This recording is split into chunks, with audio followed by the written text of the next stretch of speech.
All right. Hello again, Avengers, and welcome to another exciting daily vlog. This is Daily Vlog 2025, number 91, and today I am going to piss off a lots of people because I am going to talk about something that I don't know if I can call myself a full-on expert, but I'm significantly more knowledgeable about this particular subject than the vast majority of people talking about it, and that subject is labor laws. Why am I so knowledgeable about it? Because I have a bachelor's of science in business, specifically in marketing management. Part of my bachelor's degree was I had to study labor laws. I had multiple courses that the entirety of the course was just studying labor laws. I not only did I have to study the law, I had to read case law. If you're not familiar with what that is, it's basically because the U.S. uses a form of law called common law. Basically, laws, like bills that are signed into law, only make up a small part of our legal basis in the U.S. In addition to laws that go through either federal Congress or state Congress or your local government or whatever, in addition to those laws, there's also what's referred to as common law, which is basically any time a judge rules on something, that starts its process into becoming common law. And it's actually a really, really important part of our legal system in general, because laws in and of themselves are written for a particular purpose and are worded in a way to get that purpose across. However, as anyone's ever played a TTRPG knows, rules as intended and rules as written don't always match up. That's why we have game masters to make those judgments. Well, judges are basically legal game masters. And effectively what happens is after a law has been passed, and something happens that would normally be covered under that law, people start arguing, well, I don't think that's what the law says, or I don't think that's what the law means. And that argument is called a lawsuit, and it goes to a judge, and then the judge gets to decide, okay, well, this is what it actually means. And once they make that declaration, that becomes as binding as the initial law. To a point. Generally, it doesn't, quote unquote, technically become common law until it has been appealed, and the appeal has come to the same conclusion. So technically, it's not as soon as the judge rules on it. It's technically once the appeal has been ruled on. But for the most part, that's how common law works. And so part of studying law just in general involves reading what's called case law, which is basically you get to read about a court case, and then you get to read what the judge said, and then you have to kind of understand exactly what it was. So part of my bachelor's degree, in addition to the decade or so that I spent working in management, I was required to learn business law.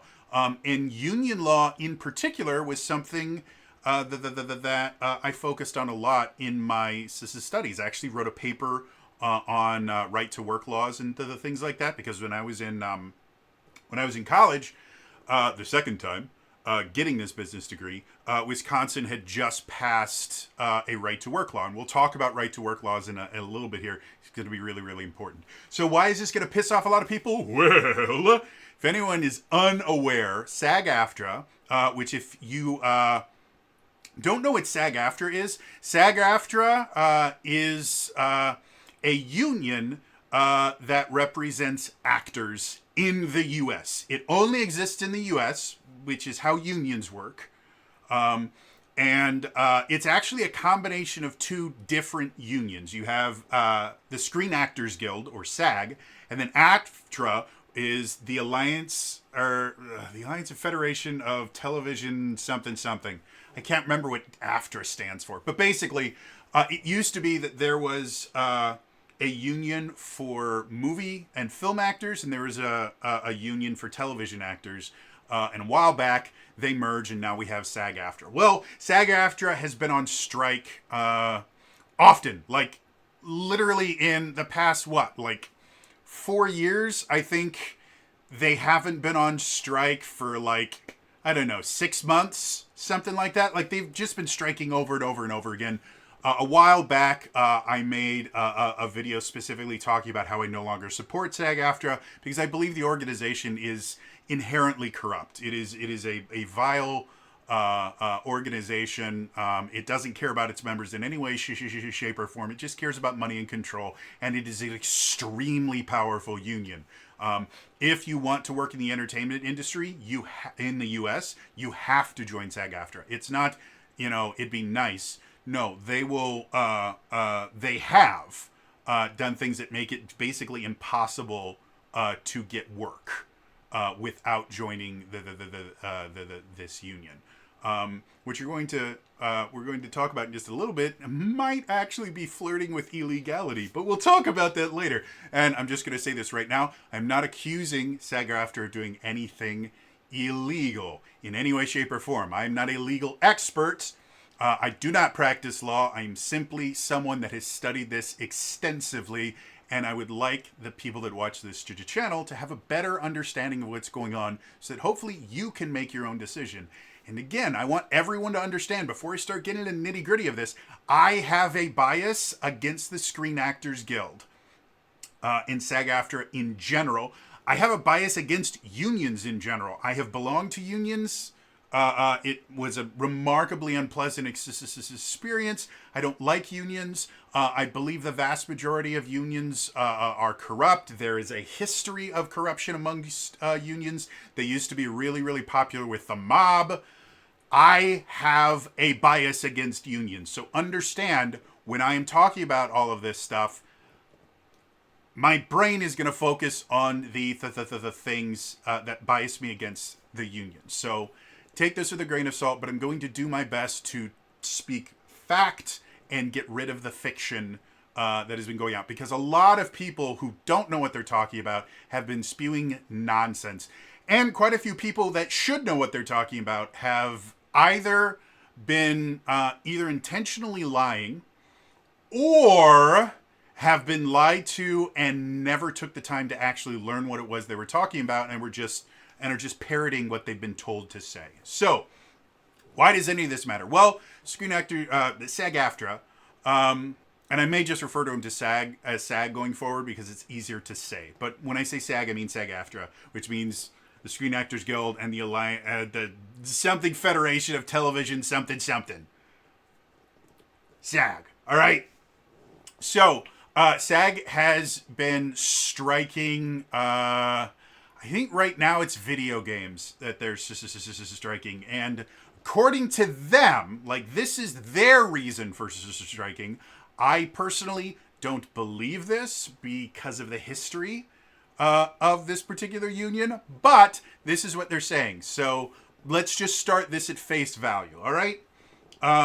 They're claiming that they're striking to get AI protections written into SAG contracts. For anyone that doesn't know, in order to use a SAG member, you actually don't hire individual actors. You actually sign an agreement with SAG, with the union itself, and then the union allows you to hire. But you have to have an agreement with the union before you can use their actors. Is how it's supposed to work. That's actually not how it works, but that's how they claim that it works. And one of the big benefits in general of a union is if an employer is doing something wrong to you, they're exploiting you in some way, shape, or form, an individual person really doesn't have a lot of negotiating power with their employer. Employers are always going to be bigger. The employer is always going to have more money. And unless you have a very particular kind of job where you are literally invaluable to the company, they can't get someone to replace you instantly, you really have nothing to bargain with aside from the fact of, hey, if you fire me, you're going to lose a little bit of money because you have to hire a replacement. And that's an actual number that people have figured out. Roughly, it costs, what is it? I think it's like, again, this is back when I was getting my degree, so the numbers have gotten bigger. But it used to be roughly costs about $18,000 to hire someone. When you factor in the loss of productivity and stuff for them being new and training them and all the paperwork and extra HR stuff. Roughly, it's about 18 grand to hire someone. To fire someone, it's about 30 grand. And again, that factors in, the loss of productivity, fighting lawsuits and things like that. So they're rough numbers, but they do give you an idea that it's cheaper to hire people than it is to fire people in general. So in general, it's always a good idea to have employees that stay with you for long periods of time. So anyway, union's been striking, and they claim that it is about AI protections because AI has been getting really, really advanced, and now they're able to do things like create somewhat believable mimicries of actual voices, depending on what they have to be able to take to teach the AI from. They can actually create some pretty realistic sounding voices. And so specifically in the voiceover industry, which is video games and dubbing and stuff like that, there's a real chance that they could start replacing actors with AI voices. And there's actually quite a few different smaller games that have actually done that, where instead of hiring voice actors, they've just taken an AI program and had it read out the lines for them. And sometimes it works better than others. But there's a real chance that might start becoming something that is more common in big productions, because an AI program is significantly less expensive than hiring an actor to do something. It's always going to be. And here's another fun fact. AI is the most expensive it's going to be now. As AI gets better, it's going to get cheaper and cheaper and cheaper and cheaper and cheaper. That's just how it works. Now that it's new, it is at its most expensive form, and it's even gotten cheaper since its inception. So there's going to be an incentive for companies to use AI rather than real physical human beings because it's cheaper. Now, what it is turning into is, in particular, there is a game. The game is called Genshin Impact. Genshin Impact is a gacha game. If you're not familiar with that, congratulations. You have lived a wonderful life, and you need to continue living that life. Don't get involved in gacha games. They're bad for you. Gacha games are they're actually based on this thing that's really, really popular in Japan, where they have these they're kind of like gumball machines in the US, but instead of gumballs, they have these little, toy capsules that you put something in and then you get a random toy. And I can't remember the actual etymology behind gacha. I'm sure someone smarter than me or just with a better memory than me can put it in the comments where gacha comes from. But effectively, it's legalized gambling is what it is. Things like loot boxes and all that stuff, all of those are aspects of gacha games. Genshin Impact is a really, really popular gacha game. Basically, you start out as a single character with a sword and wind powers, and then you go around this really, really beautiful world, doing quests and getting involved in stories and meeting all these other characters, and eventually you can get those characters to join your team through loot boxes. They're not called loot boxes, though. They're called wishes. And you basically randomly pull these heroes and weapons for them and upgrade material. It's nonsense. I actually re-downloaded it to my PS5 because I've played it before, and I got so frustrated with the game because I haven't played it in like a couple years, and I have no idea what's going on, and there's no way for me to like start a new game without losing everything that I have already, like all the unlocked heroes and that, and so I just got frustrated and uninstalled it. So anyway, the thing that's been happening right now is because SAG has been on strike, the English voice actors for the game, some of them are SAG members. Now, the company, I think it's Hoyoverse or something similar to that. The company itself is not an American-based company. They actually don't work in the U.S. I believe they're a Chinese-based company. Again, feel free to correct me if I'm wrong on that. And so, technically, they don't actually have to work with SAG-AFTRA. SAG-AFTRA has a complete stranglehold over the entertainment industry in the U.S. And one of the reasons why Hollywood is the kind of source of the entertainment industry is because California is a non-right-to-work state. Again, we'll get back to that in a little bit, but that's really, really important for SAG-AFTRA because it allows them to do what's called compelled membership. So, one of the rules of SAG-AFTRA is if you are a member of SAG-AFTRA, you are not allowed to take non-union roles. Basically, unless your employer signs a contract with SAG-AFTRA, you are not allowed to take work from them.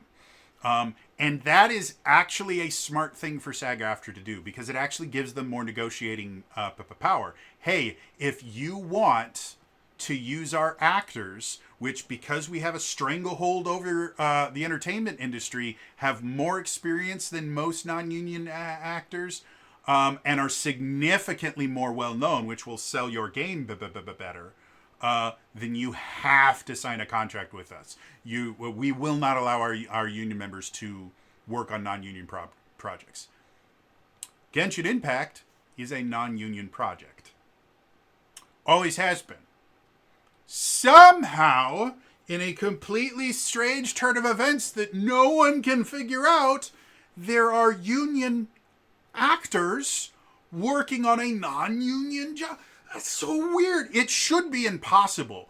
Like, from a physics standpoint, as far as I can understand, as soon as you sign and you get your SAG card, it's actually physically impossible for you to work on a non-union job. Like, you would literally explode.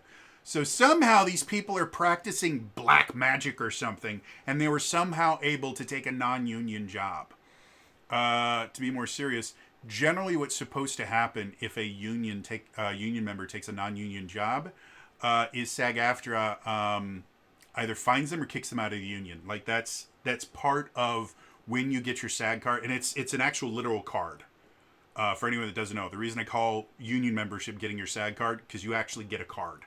But you actually have to sign an agreement. Part of that agreement is I will not work on non-union jobs, and if I do, I risk not only being expelled from the union, but I might also not be allowed to rejoin. Because just because you're out of the union doesn't mean that you can't reapply. But SAG-AFTRA is also really, really famous for threatening things like black marks and blackballing people from the industry, and they will say it to your face. Again, they have a lot of power and a lot of authority, and so most union members won't brag about the fact that they're doing non-union work because technically, according to SAG-AFTRA's own rules, it should get them kicked out of the union. And it should prevent them from rejoining. You're not allowed to do this. However, there's a bunch of union voice actors working on this non-union game, and they all went on strike because Hoyoverse refuses to sign what's referred to as an interim agreement. If you're not familiar with the term,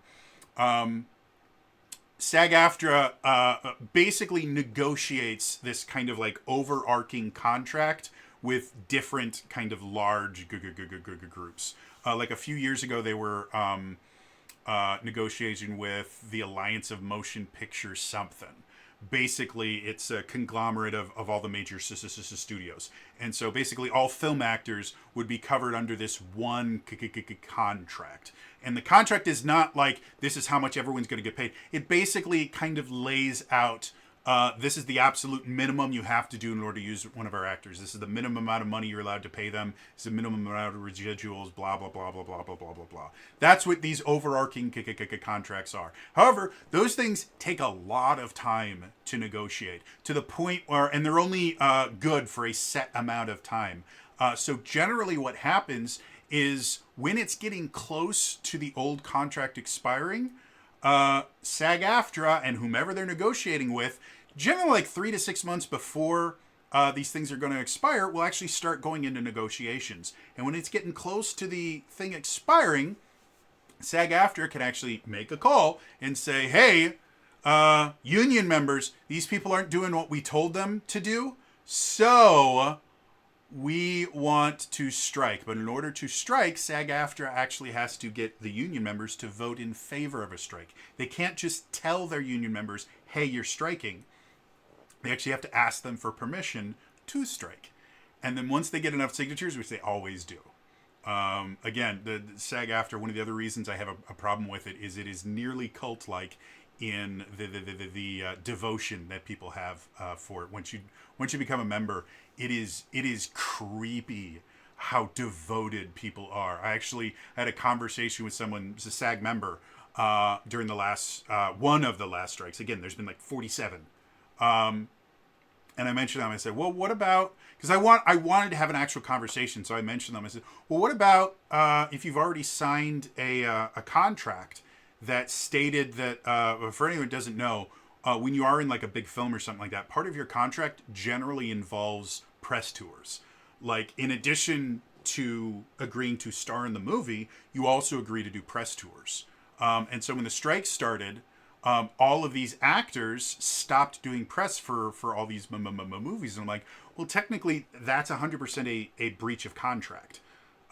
Because you said that you would do press for this, and the Screen Actors Guild doesn't technically represent press events. They represent actors doing acting. So it's a bit of a gray area. And the response that I got was nearly like Stepford Wives level of, robot on. Your number one devotion is to the guild above all other things. I kid you not. This was on a live stream that this happened, and it was like a switch was flipped. The person I was talking to just went, no, our number one, I can't remember what the word they used was, but it's like our number one devotion is always to the guild first. It's always to the guild first. That freaked me the fuck out.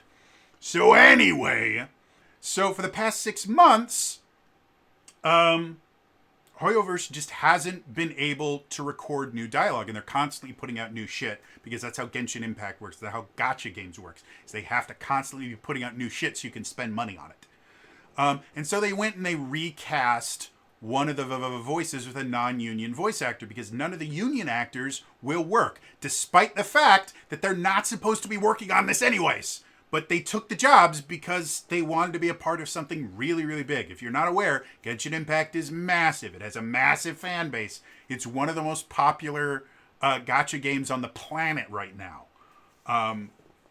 So they recast one of it with, I believe it's a Chinese actor, but they're doing the English voice for this, and they got destroyed by the SAG-AFTRA union members. They called them a scab. They've been doing some really, really horrible stuff that I won't repeat here. But they've been saying some really, really horrible stuff. And that's when people started getting angry. Because all the union members are saying, well, you need to sign this interim agreement. And now I'll finally explain. I meant to explain a little while. What an interim agreement is remember, those contracts take a really, really long time to sign. So what an interim agreement is if a smaller company that's not part of the negotiations goes, I need to make my movie or make my game or whatever. I have a deadline to meet. I need to do this. I'm fine. I understand that the higher ups that are negotiating this are trying to get a better. I'm fine with what you guys have right now. So I'll do everything that you want. Just let me make my thing. And so they sign what's called an interim agreement, which is basically a temporary version of the contract that they're trying to negotiate. The thing with the interim agreement and the thing with working with SAG-AFTRA, and the reason why it's important that SAG-AFTRA and Hollywood is based in California, has to do with right to work laws and the idea of a closed shop. If you're not familiar with that term, one of the ways unions get their authority is that they represent all of the workers in a particular field for a particular employer. Like one of the grocery stores that I worked for when I was in college the first time had a cashiers union.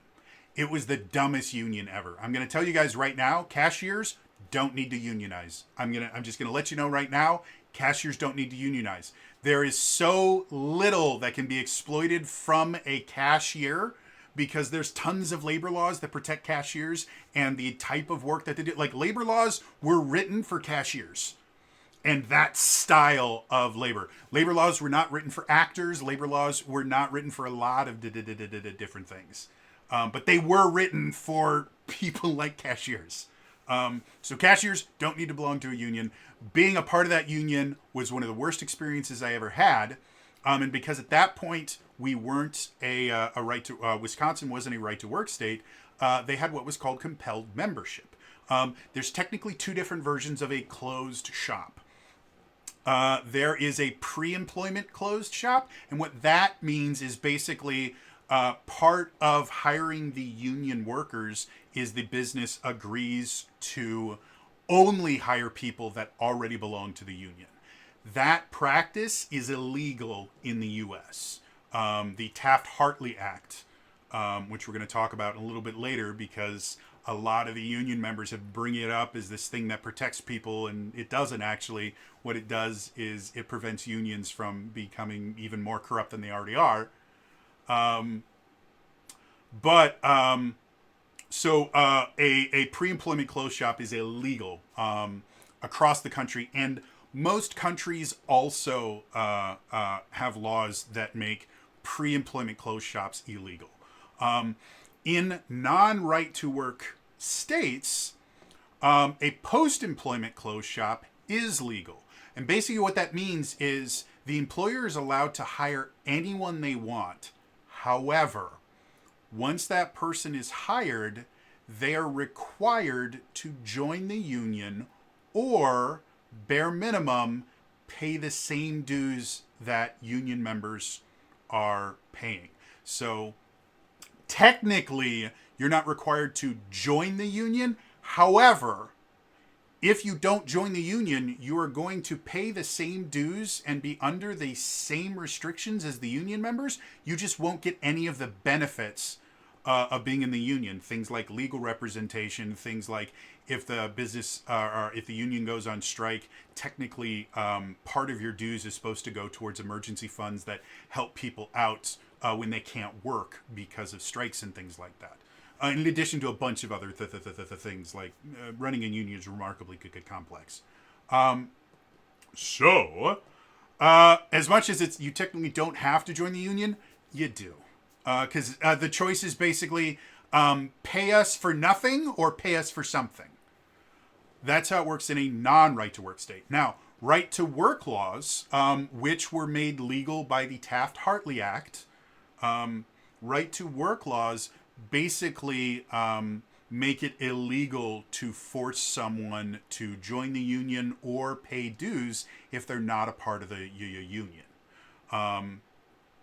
Now, a lot of labor unions hate right to work because it limits their control. Because part of the National Labor Relations Act and the Taft-Hartley Act and a bunch of other labor laws specifically state that unions are not allowed to get better pay rates for their union members as a way to punish non-union members. At the same time, employers are not allowed to pay non-union members better than union members as a way to do what's called union busting, which is basically getting rid of unions or providing providing incentives to not join a union. The interesting thing, the Wagner Act, which came out, I think, is about 12 years before the Taft-Hartley Act, which just amended the Wagner Act. The Wagner Act basically put limits and controls over employers to give unions more power. And then 12 years later, the Taft-Hartley Act not only got approved, it got approved over a presidential veto. So it was a bipartisan bill that the support was so strong that they had 2/3 of Congress able to override the president's veto because unions had gotten so power hungry in 12 years that they ended up destabilizing the entire economy. Yeah, it took them 12 years from when they were given the ability of, hey, we're going to help you guys out. It totally went to their head so badly that Republicans and Democrats in the 40s, right after World War II, got together and went, nah, we need to make the union stop doing this. This is nonsense. They're crazy. So anyway, because SAG-AFTRA is set in Hollywood, most recording studios incorporate in California, which is a non-right-to-work state. It is still 100% legal for SAG-AFTRA to say, hey, if you want to use our voice actors, you are only allowed to use union members. As soon as something becomes a union job, only union members are allowed to work in it. Now, there's been all this hullabaloo. It's like, the Taft-Hartley Act says that that you can't do that.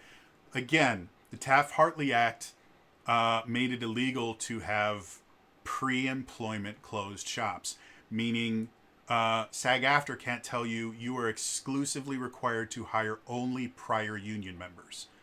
However, they can say anyone you hire is required to join our union. And that's where the problem starts. If anyone is unaware, joining the Screen Actors Guild is a remarkably simple process. And by simple, I mean massively complicated to the point that it doesn't make any sense. In order to join the Screen Actors Guild, you don't just apply to the Screen Actors Guild. What you have to do is you have to get 3 Screen Actors Guild vouchers. The way that you get a Screen Actors Guild voucher is you have to be in a non-speaking role in a Screen Actors Guild production. But wait a minute. You just told me that if it's a Screen Actors Guild production, they're not allowed to hire non-union actors, and they aren't. But there's a provision in Screen Actors Guild contracts where they basically state if there aren't enough Screen Actors Guild members to fill every single extra position, you are allowed to hire non-union members for small bit parts. And then you can, and what happens is if you are lucky enough to become an extra in a union production, at the end of the day that you're working, you can go up to whomever is dealing with this. You can ask them for one of your vouchers. And once you get 3 of them, you can then apply to join the Screen Actors Guild. Now, Screen Actors Guild represents like the best actors in the world. So you obviously have to like audition or something. No.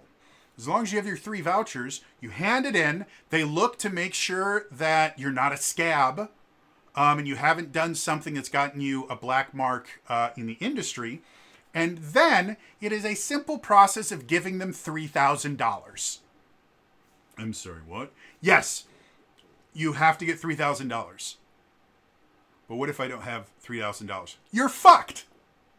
But that doesn't make sense. Yeah, that's what it is. In addition to that, going forward, you have annual dues according to according to the SAG website right now. The annual base dues are $236.60 per year. In addition to, you have to pay them 1.575% of everything that you make as an actor, up to $1 million.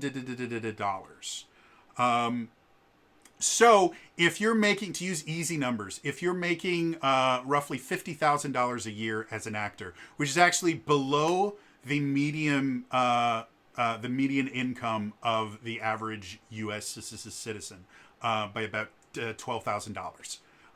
So if you're, and that's depending on where you live, 50,000 is kind of the minimum amount you need to be able to kind of live comfortably.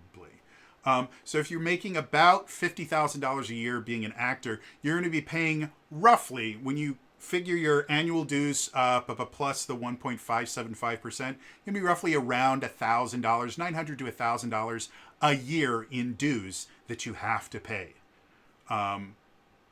Well, I don't know about you, but I don't have an extra $3,000 lying around to do this.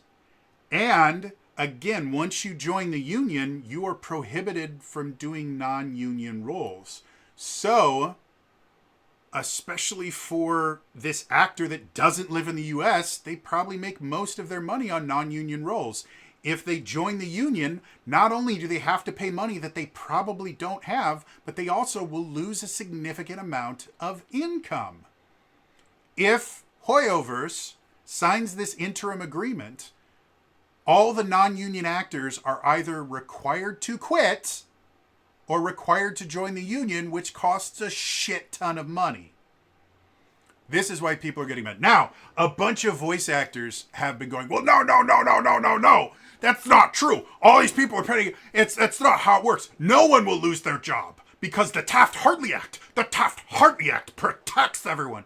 Let's talk about the Taft-Hartley Act. I actually studied this in college. It was, I had an entire section on unions, and we talked about the National Labor Relations Act. We talked about the Taft-Hartley Act.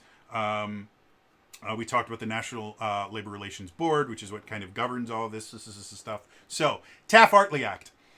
Also referred to as the Labor Management Relations Act of 1974. Basically what it is, again, National Labor Relations Act, which is also referred to as the Wagner Act, created a bunch of rules that basically made it significantly harder for employers to union bust. It made a lot of things illegal. Things like paying non-union members higher wages than union members. That's illegal. That's a union busting act. Other things like firing people for talking about organizing a union, that's illegal. Those are all things that were covered by the Wagner Act. Now, that was signed in 1935. In 1945 and 46, literally right after we got out of World War II, there was just a shit ton of strikes everywhere. Because we went from, here's a fun fact, it used to be, when we went to a war, we saw this huge boost in the economy because we had to support the war effort. Manufacturing in general would go crazy, crazy high. Like, it was actually an economic boom. The reason we were able to get out of the Great Depression was World War II. Because it saw this massive, massive economic boom. So, right after we see this massive economic boom, well, a lot of those industries get really destabilized because they have things like all these women workers that came out when all the men were all, over in Europe fighting and dying, and all these women going into the workforce. Well, now a bunch of men were coming back and we're expecting to get their jobs back. And a bunch of other, like, industry kind of died a little bit at that point because, again, there wasn't this massive war effort that they had to support and things like that. So there's this massive wave of strikes in 45 and 46 that destabilized the economy real bad. And people realized that the unions had way too much power. And they had let the power go to their head, and they were bankrupting businesses, and they were destroying the country. So the Taft-Hartley Act amended the National Labor Relations Act by adding a bunch of things that unions weren't allowed to do. The specific things that most people will remember, kind of the biggest things from it, it prohibited jurisdictional strikes. We'll talk about that in a second. Wildcat strikes, another thing we'll talk about. Solidarity or political strikes. We'll get to all of this. Secondary boycotts, secondary and mass picketing, closed shops, and monetary donations by unions to federal political campaigns. Effectively, we'll go kind of backwards here. The monetary donations things, effectively part of being a union being in a union used to require you to donate, in addition to your dues, they would require you to donate to certain political campaigns that supported the unions. That's illegal under the Taft-Hartley Act. Didn't used to be. And again, obviously, that wouldn't be great for the employees because now the union gets to spend more of your money. Closed shops, we talked about that already. Again, there's two different flavors of closed shop. Pre-employment closed shops are illegal. Post-employment closed shops are technically still legal. However, the Taft-Hartley Act made it legal for states to pass what are called right-to-work laws, which makes post-employment closed shops illegal. Secondary and mass picketing, secondary boycotts, and solidarity or political strikes all kind of go under this as the same banner, which is just because another union is striking, it is illegal for a different union to strike in solidarity with that union. Well, wait a minute. Didn't the Screen Actors Guild do that when the Writers Guild was the... you see how the Taft-Hartley Act maybe my understanding is obviously they couldn't have done a solidarity strike because if they had, they would have been brought up on charges. So my understanding is they didn't, but it sure as fuck sounded like it. The same thing, a secondary boycott is effectively telling people that are not a member of your union to boycott the people that you're striking against. Kind of like what the Screen Actors Guild did when they told YouTubers to not play video games from struck companies. That is by definition a secondary boycott. And I betcha the reason that they stopped doing it was because it's completely and totally illegal. According to the Taft-Hartley Act. Isn't that strange that unions are going to do illegal things? And that's probably why the Taft-Hartley Act was made. Okay, so... and then mass picketing, basically, you're not allowed to picket for things that are not part of your union. And again, this all came from the idea that these unions would kind of join forces, and they would become so they would have so much influence that it was impossible for employers to be able to negotiate with them in any way, shape, or form. Because it wouldn't just be, oh, well, if you don't negotiate in good faith with us, your workers will go away. It'll be, if you don't negotiate with good faith in us, your entire business will shut down. Because not only will your employees no longer be working, which is the point of being a part of the laborhood, all of your customers will stop working for you, and all of your business partners, their employees will strike because of what you're doing. So people that are in no way involved in this whatsoever would be punished just because one labor union decided that, well, we want this and we're not getting it, so we're going to shut down all of that is illegal now. Wildcat strikes are strikes that happen without permission of the head of the union. So remember when I mentioned that the union itself can't just tell all of its members to strike, it has to actually ask for permission. Well, the union members themselves can't just decide to go on strike. It has to be an agreement with the union heads and the union members. So a wildcat strike is basically a strike that happens without the permission of the union itself. So those are illegal. Then jurisdictional strikes are complicated, but effectively jurisdictional strikes are basically a union will strike if they aren't allowed to work the specific kind of job that they want, or they don't get to be represented by the very specific union that they want. It's really complicated, and it mostly covers things like construction, which isn't really applying here. So I'm not going to go into specifics of it because it requires an understanding of a field that I don't have a really great understanding of, and neither do any of you guys, unless I happen to have a lot of like construction people that watch this channel.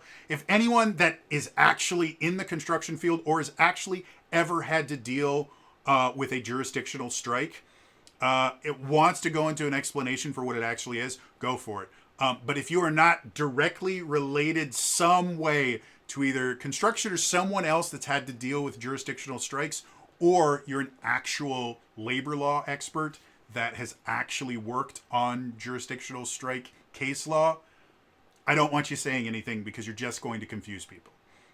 So those are the things that the Taft-Hartley Act outlawed. And so what a lot of the SAG members are claiming is, well, the Taft-Hartley Act doesn't allow us to force people to join the union. No, that's not what it does. It doesn't allow the Screen Actors Guild to prevent employers from hiring non-union workers. But what it does do is anyone that gets hired by an employer that has a contract with the Screen Actors Guild is required by law, because they signed a contract, to force those people to either join the guild in a set amount of time. I believe the time frame that everyone's been throwing around is 90 days. I know when I was forced to join the union, my grace period was either 60 or 90 days. So I didn't have to pay dues for the first 3 months that I was working the job. I quit very, very quickly. So I don't think I ever actually had to pay the dues, because I think I quit before I would have had to join the union. But I was still under union jurisdiction and stuff like that. It was nonsense. I hated it so much. And I hated the people that I worked with as well, because the union coddled them to the point where most of them could not do their jobs to save their lives. And being a cashier is remarkably simple. It's not a difficult thing, especially a cashier at a grocery store. Other fields, again, I worked in office supplies and sales and stuff like that. Cashiers actually have to know sales tactics and stuff like that. In a grocery store, you just have to understand how to scan things, how to deal with the computer when it breaks, and how to bag groceries. It's a remarkably simple job. Not easy, just simple. There is a difference. So anyway, they keep claiming, it's well, the Taft-Hartley Act protects people. No, it doesn't. The Taft-Hartley Act has nothing to do with employees and everything to do with labor unions. The Taft-Hartley Act was written specifically to limit the power of labor unions because they abused them massively. So bringing up the Taft-Hartley Act when talking about how the Screen Actors Guild finds ways around it is not the own that you think it is. So the big kind of argument against the idea of signing an interim agreement for Hoyoverse is, again, Hoyoverse would have to lose all of their non-union actors, which technically is true. Because anyone working on Hoyoverse would be required to join the union. Now, some of you are going to go, well, wait a minute. Does that mean that they have to stop working and then go be extras 3 times before they can? No, there is a slight thing that SAG-AFTRA wrote into their own messed up rules that basically says if you get a speaking part, you can fast track your way into the guild. And it's generally used a lot of times for nepotism, because you're never going to see a nepo baby as an extra in something. No, they're just going to get their first speaking part, pay their dues, and get in. And also just for people that audition for a role, they're we really, really want this person, but they're not a member of the union. They kind of fast track them in. It doesn't happen a whole lot in Hollywood, but it does happen, and it is something that's written into Screen Actors Guild specifically for those situations. Because again, if the Screen Actors Guild actually stuck to all of their rules, it would cripple the entertainment industry completely. So they have to have exceptions and the things like that. Yeah, everyone that's claiming is no, it doesn't require them. No, it does. 100%. That's how it works, because the Screen Actors Guild is based in California, because most dubbing companies are incorporating California. They're required to go under California labor laws, which allows for post-employment close shops. It's how it works. And if California was ever to go right to work, the Screen Actors Guild would be gutted instantly. And we'll talk about why that is later. So the Taft-Hartley Act does not do what most union actors that are kind of fighting for this thing, they have no idea what they're talking about. There's one particular voice actress that went on this rant that apparently she's deleted, but people save the rants, where she basically said YouTubers need to stop talking because they have no idea what they're talking about. They're not experts in this. They've never actually worked as a voice actor, so they have no idea how it works. Well, I'm going to turn that around on you.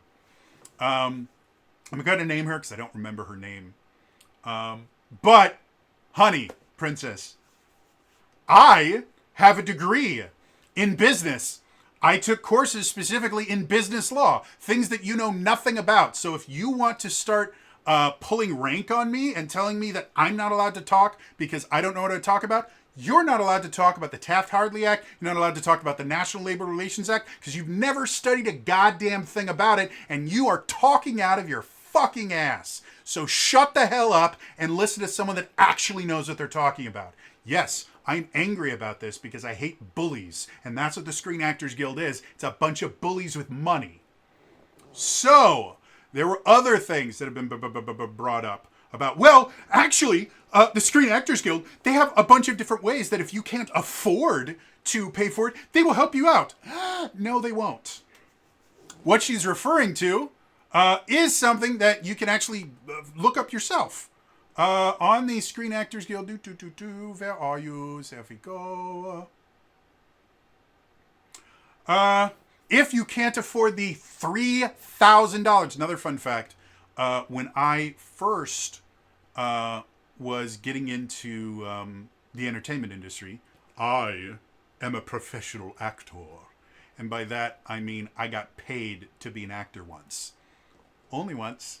But it did happen, so I am a professional actor. After I dropped out of college the first time, my advisor gave me a phone number and a name. He said, call this number, ask for this person, tell them Tom, I'm not going to say his full name. His first name's Tom. Tell them I sent you. So I did. I go, hi, can I speak to this person? Yeah. Hi, my advisor, blah, blah, told me to call you. You go, oh, you know him? I go, yeah. They go, okay, just come in. And yeah, I came in, I signed a contract, and I had an agent. Back then, the fee for joining the Screen Actors Guild, if I remember correctly, was around $1,000, which was still incredibly expensive. And we're talking, let's see, this was 2008, 2010, around that at the time. So we're only talking about 15 years ago. So in 15 years, it has tripled in cost to join the Screen Actors Guild. But they have an entire page where they talk about don't have the initiation fee. The SAG-AFTRA Federal Credit Union may be able to help. It offers initiation loans for just that purpose. Terms of up to 24 months are the only requirement, and the only requirement is that you open an account or belong to SAG-AFTRA Federal Credit Union. If you see better rates elsewhere, let us know. We will do our best to match or beat that rate. Income verification is not required in most cases. Apply online at blah blah, in person at one of our branch offices, or by calling Member Services Center at blah blah blah blah blah blah blah blah blah. Actors Federal Credit Union also offers union initiation fee loan. Terms include maximum loan not to exceed certain initiation amount, blah blah blah blah blah blah blah blah blah blah. All the legal nonsense. So you can go into debt to join the Screen Actors Guild. That's what we want. We want to not only join a guild that's going to take part of our money and require us to pay them every year, but we want to go into debt just so we can continue doing the job we were already doing. No. As far as other things, the Screen Actors Guild does have other ways that they quote-unquote help their members. They have an extensive list of requirements in order to be eligible for any of that. And it's effectively, if you're going to be losing your house or something along that line, losing your house, major medical bills, stuff like that, Screen Actors Guild can help. I wasn't able to find a ton of specifics because they don't list the specifics. They just tell you what doesn't qualify. I don't know if those are loans, if it's just free money. I could not tell you. I can tell you that not being able to pay your initiation fee means that you can go into debt effectively to the Screen Actors Guild. So, yeah, that idea of, yeah, they can help. No, they won't. They will just force you to go into debt. It's not okay. That's not helping. You're actually hurting. And, if you join the Screen Actors Guild, you'll make more money. No, you won't.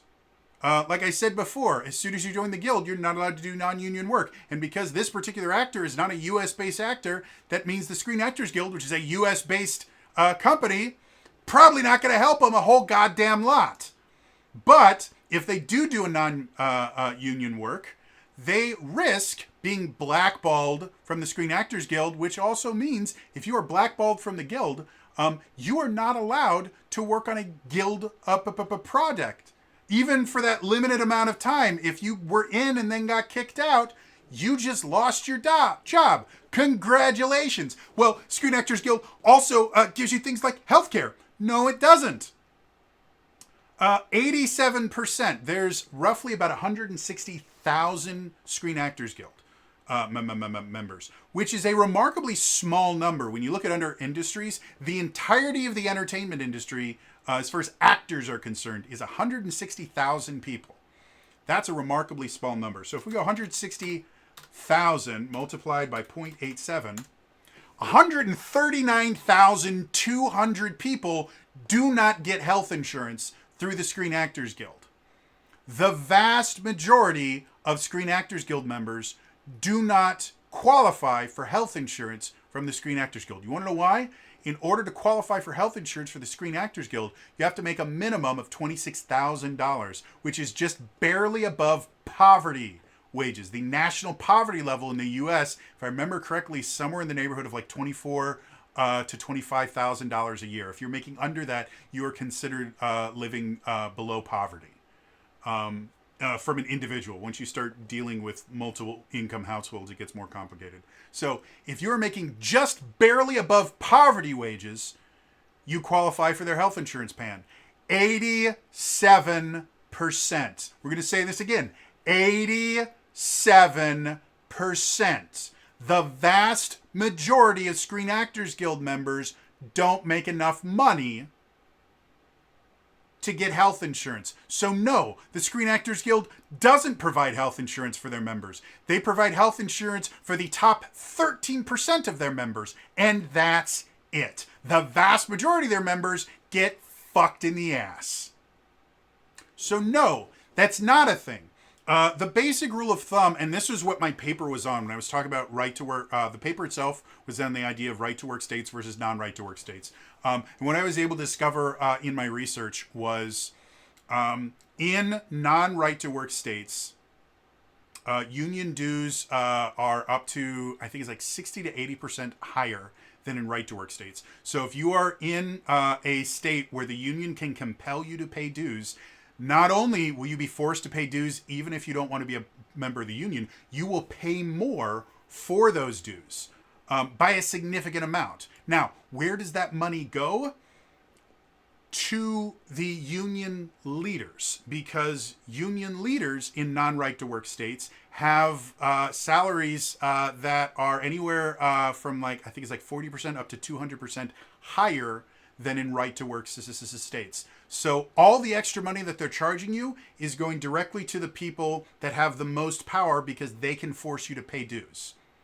If that sounds weird, that's because it is. That's because, again, unions, for the most part, are inherently corrupt. They care about making money, and they're really, really good at it. And if you don't limit them, they will take you to the cleaners and wring as much money out of you as possible. Again, 87% of Screen Actors Guild members do not qualify, thank you phone, do not qualify for health insurance.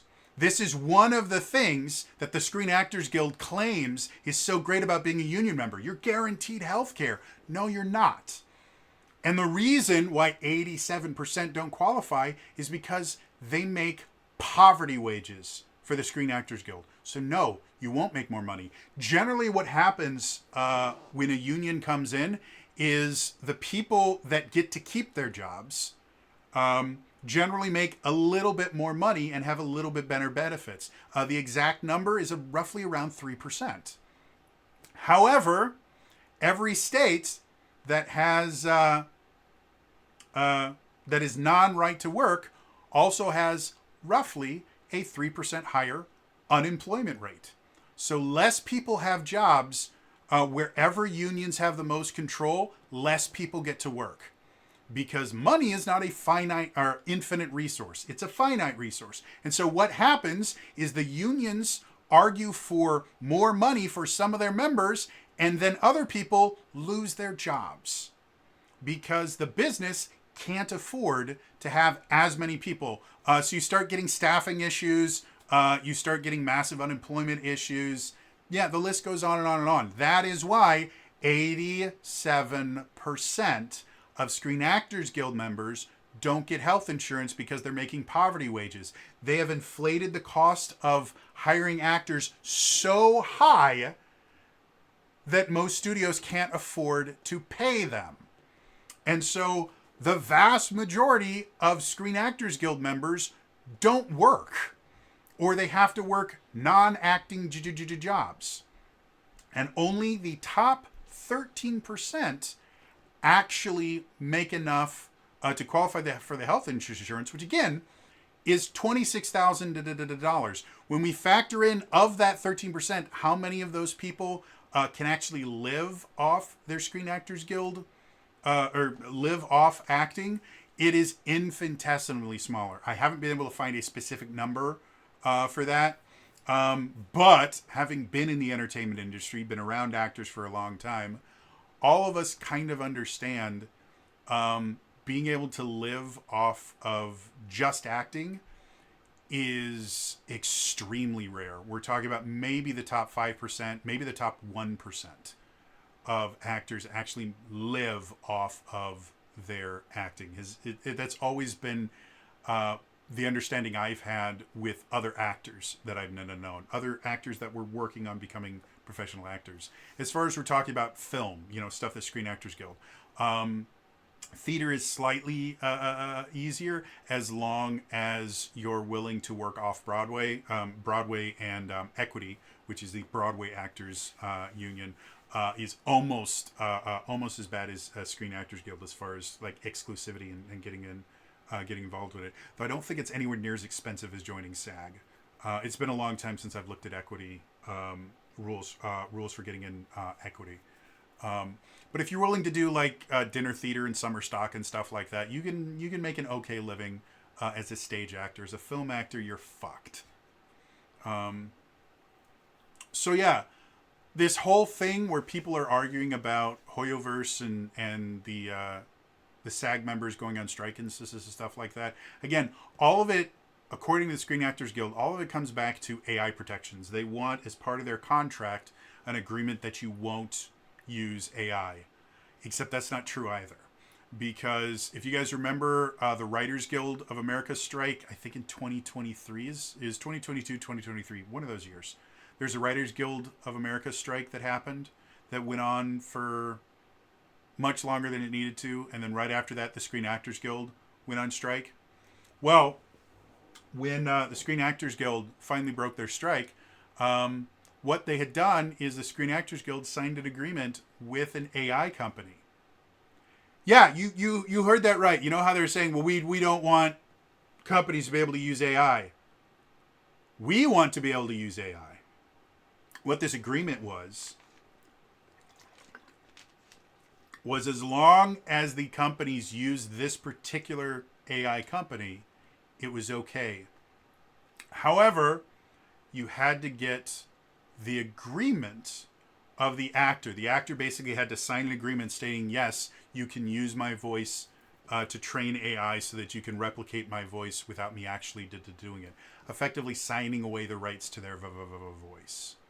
Well, that's protection, right? They can't do it unless they can't do it unless you agree to. And there are some actors who would love to be able to just kind of get a lump sum and then, have their voice show up in 1,000 different games.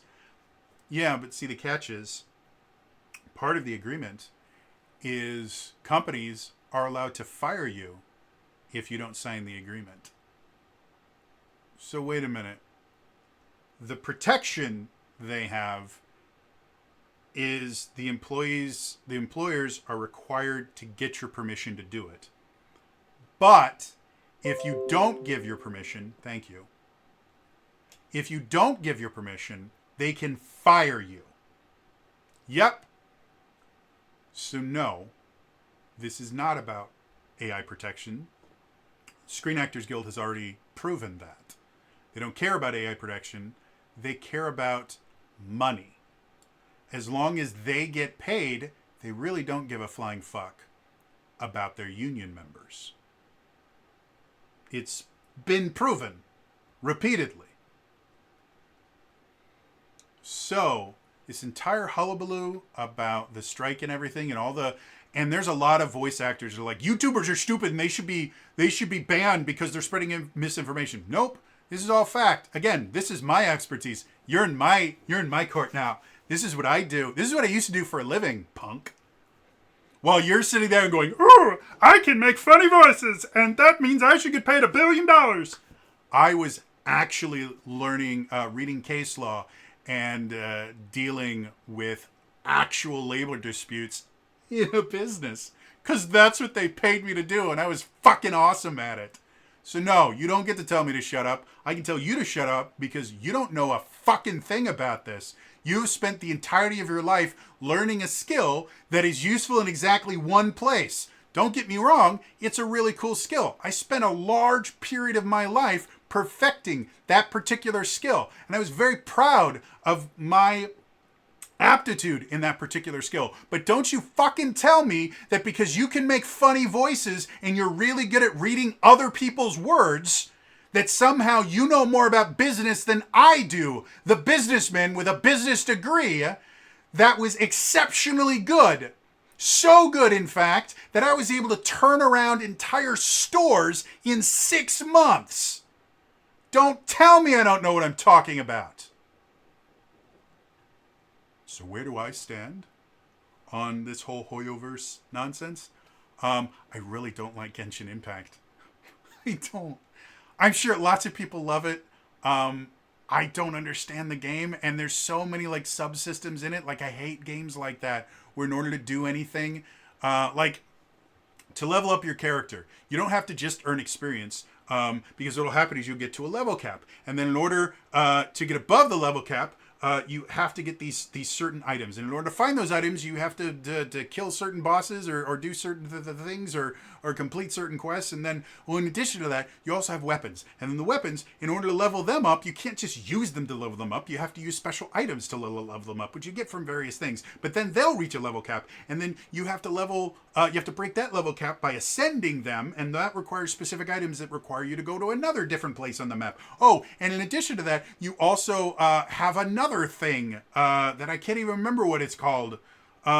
But it's another leveling system where you basically have to basically get the same weapon over and over and over again, and then fuse it into itself to make it even more powerful. And that's just for one character. And then each character, in addition to leveling up that, they have a bunch of different skills and passives. And each one of those, you have to level up separately by doing different things. Oh, dear God. And then you have an overall adventure level, which is not based on any of your character's levels. It's based on your account level. And depending on your adventure level, it is so mind-bogglingly complex and confusing. It's like Pathfinder on steroids. I hate it so much.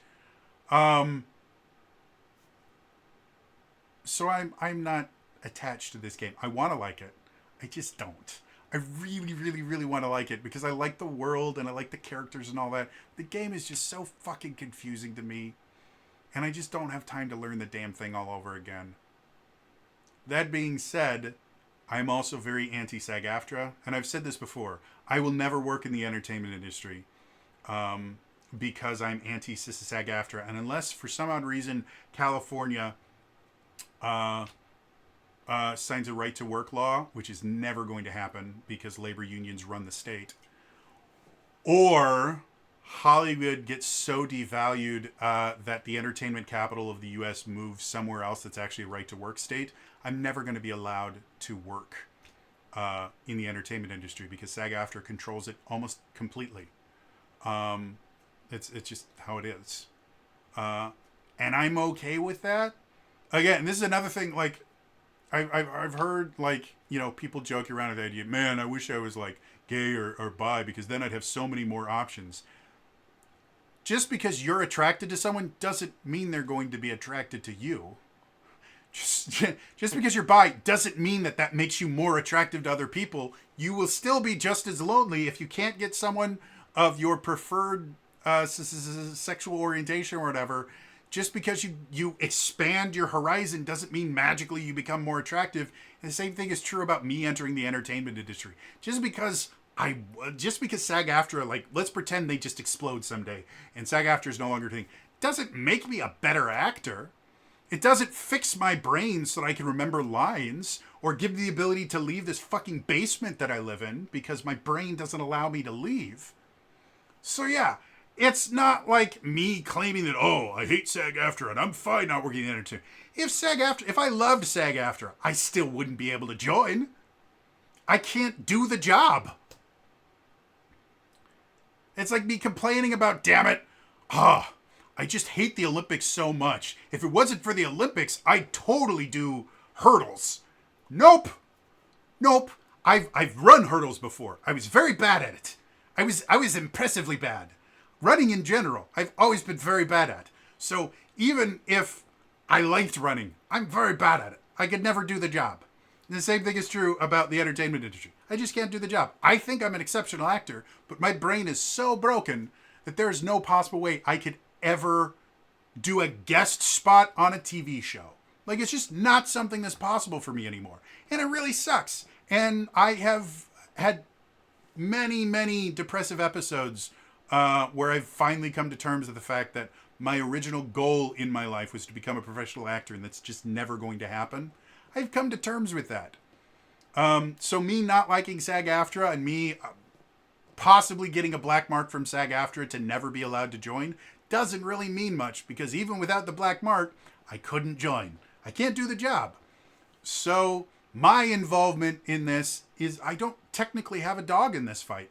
I don't care about Genshin Impact. I'd like to. I think it's a cool game, but I just don't like the game.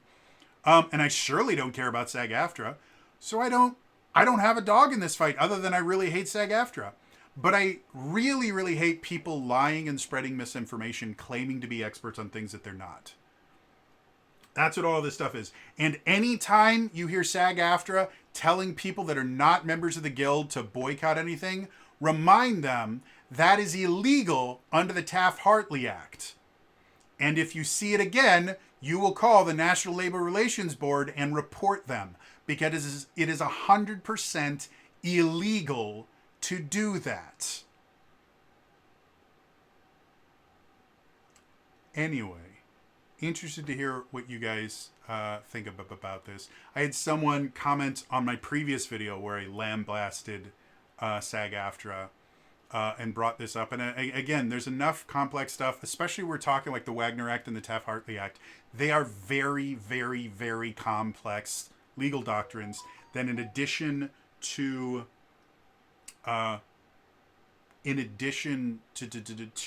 laws themselves being enacted, there is shit ton of case law that in order to truly understand how everything works, you have to read all of these case studies and or all this case law and like it's really, really complicated.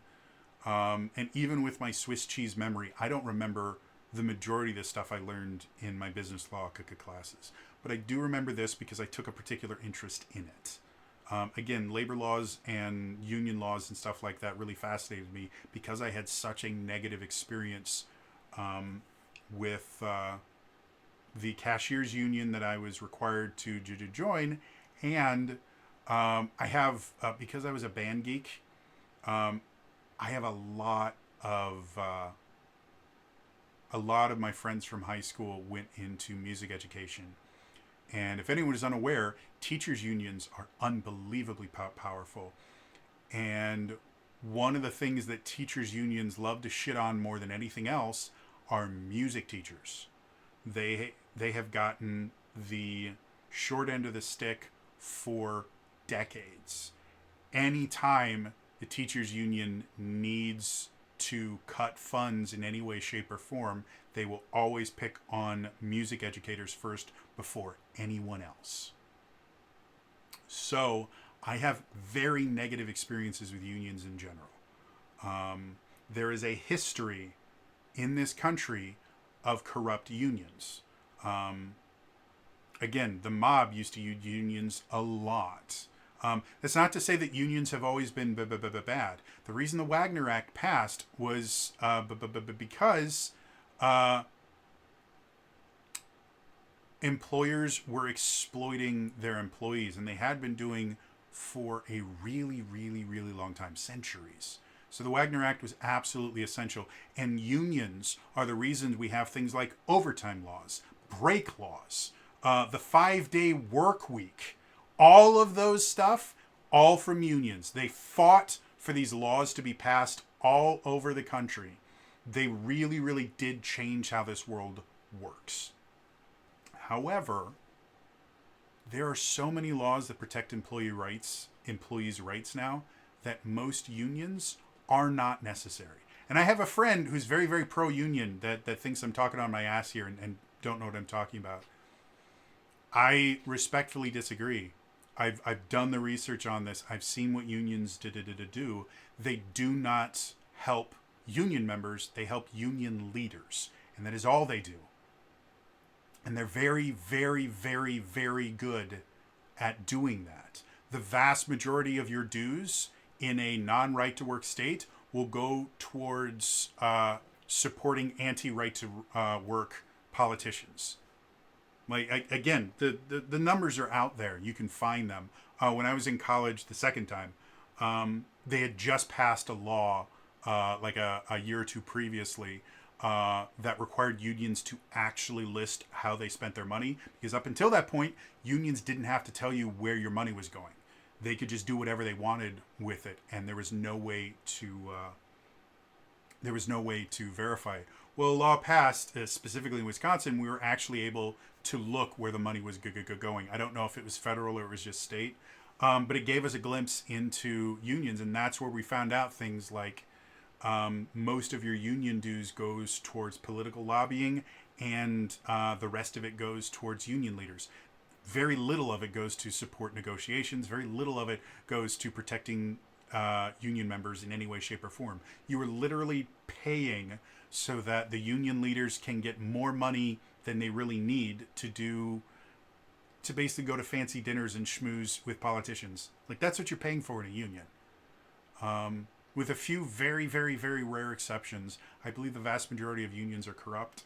And I think a national right to work law would be exceptionally beneficial for every person in the country, because it would then require unions to actually provide value to their union members.